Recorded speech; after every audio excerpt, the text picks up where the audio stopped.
Kini kita beralih ke kasus judi online. Saudara, Polda Metro Jaya menangkap satu orang buronan kasus judi online pegawai Kementerian Komunikasi dan Digital atau Komdigi. Satu tersangka berperan sebagai pengumpul situs judi online. Buronan berinisial A ini ditangkap di tempat persembunyiannya di sebuah apartemen di kawasan Sleman, Yogyakarta. Tersangka memiliki tugas sebagai pengumpul situs judi online, uang setoran dari para pemilik website, serta memverifikasi website agar tak terblokir oleh Komdigi.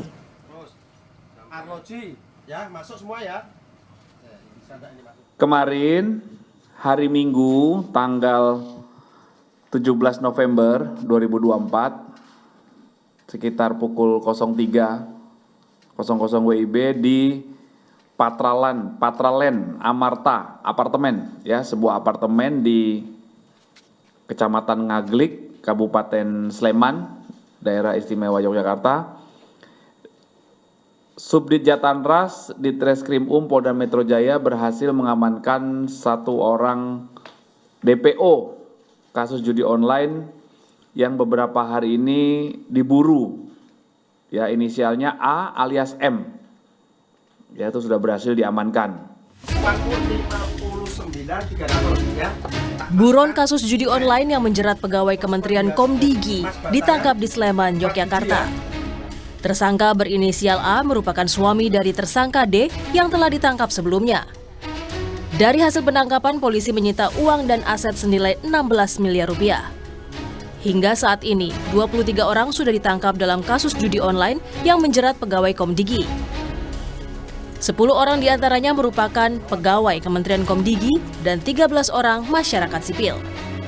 Sehingga sampai dengan saat ini, dalam penanganan kasus perjudian online ini sudah ditangkap 23 orang tersangka. Dari tersangka A alias M ini dan istrinya, saudari D, yang sebelumnya juga sudah ditangkap dan ditetapkan tersangka, penyidik berhasil menyita uang tunai serta aset dari tersangka senilai kurang lebih 16 miliar rupiah. Polisi terus mendalami dugaan keterlibatan pihak lain termasuk mengejar 2 buron dalam kasus jaringan pegawai Komdigi. 2 buron yang dikejar berinisial J dan BS yang diduga merupakan bandar judi online. Tim Liputan, Kompas TV.